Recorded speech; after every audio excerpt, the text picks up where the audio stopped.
Dear students, so we are starting the examples of the chapter probability.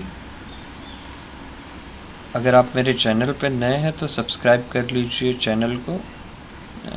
Examples हम अभी करेंगे, ठीक है। Example 1, find the probability of getting a head when a coin is tossed once, also find the probability of getting a tell.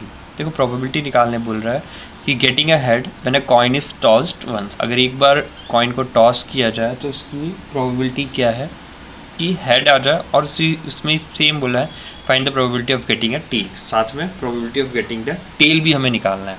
Okay, so start करते हैं। ठीक है, question मैंने लिख रखा है, तो इसमें देखो जो चीज़ आपको लिखनी है वो सबसे पहले क्या है कि in this experiment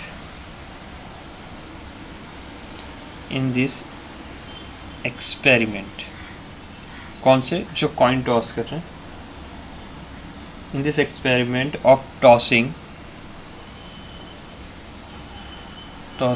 a coin once, अगर एक बार उछाला जाए तो once the number of possible outcome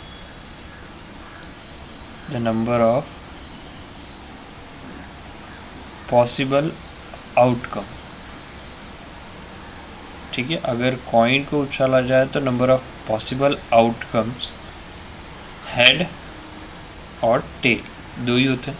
the number of possible outcomes are is 2, दो ही होंगे। कौन कौन से? एक head H and tail that is capital T. ठीक है, अब पहले पूछा गेटिंग हेड, तो उस इवेंट को कुछ नाम देते थे। ठीक है, ये देना जरूरी है। Let E be the event getting a head. ठीक है, हमने ई दिया कौन सी इवेंट को? गेटिंग अ हेड के लिए ई दे दिया, मतलब पी ऑफ ई लिखेंगे अब हम। ठीक है, पी ऑफ ई और उसके बाद उसका फॉर्मूला क्या है? नंबर ऑफ आउटकम्स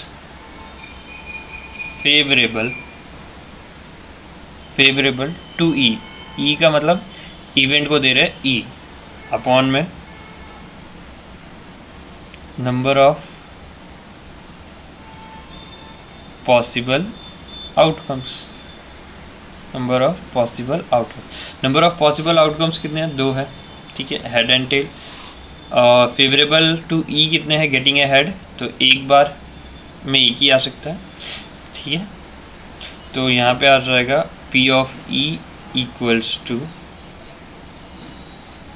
1 अपॉन में 2। ये आपकी प्रोबेबिलिटी ऑफ ई आ गई। ठीक है, और इसे एक इस फॉर्म में लिखना हो तो 0.5। ओके, सेम वे में पूछा हुआ है सिमिलरली गेटिंग अ टेल के लिए भी हमें निकालना है कि पूछा हुआ है find the probability of getting a tail also. Similarly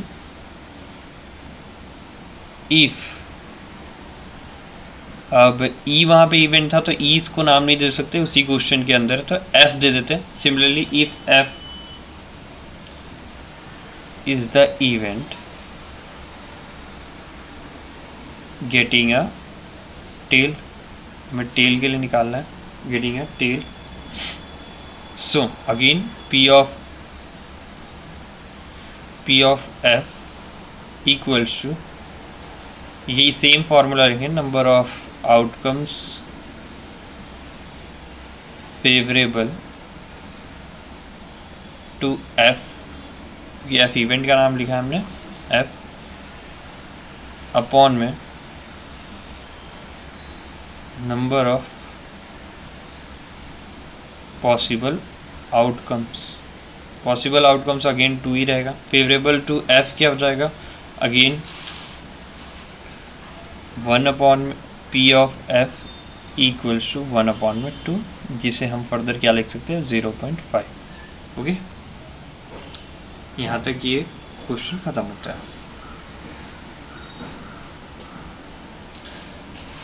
अगर इस क्वेश्चन में आपको कोई भी डाउट हो तो आप बेझिझक कमेंट करिए, मैं आपको बता दूंगा, ठीक है। पहले देखो इस क्वेश्चन को ध्यान से पढ़ना। Find the probability of getting head पूछा है और फिर also find the probability of getting tail. तो हमने E with the event getting head, तो यहाँ पे पी ऑफ ई ले लिया। पी ऑफ ई के बाद हमने फार्मूला बताया था कि एक ही formula, number of outcomes favourable to E. Favourable to E इसलिए कि फेवर में क्या है, ई के फेवर में क्या है, तो हेड आने के फेवर में एक ही है तो 1 और टोटल पॉसिबल आउटकम्स 2 है तो 2।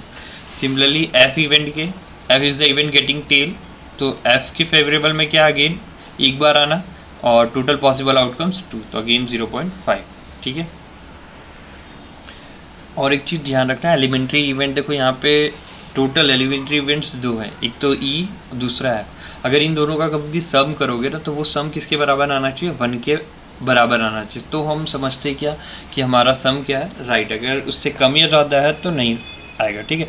तो उसको लिखने के लिए P of E plus P of F, क्योंकि यहाँ पे 2 ही वो हो सकते थे, एलिमेंट्री इवेंट्स 2 ही आ सकते थे, या तो हेड या तो टेल। तो इन दोनों की वैल्यू जो आएगी देखो 1/2 या 0.5, आप 0.5 भी ऐड करोगे तो 1 ही आएगा।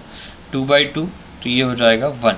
तो इससे एक चीज़ हम लिख सकते हैं, therefore the sum of the probabilities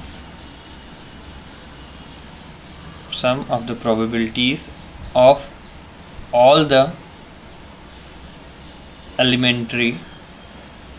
all the elementary events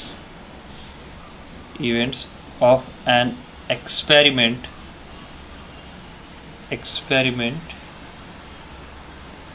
is 1, ठीक है। Sum of the probabilities of all the elementary event का मतलब है ये 2 यहाँ पे एलिमेंट्री इवेंट्स थे, ठीक है।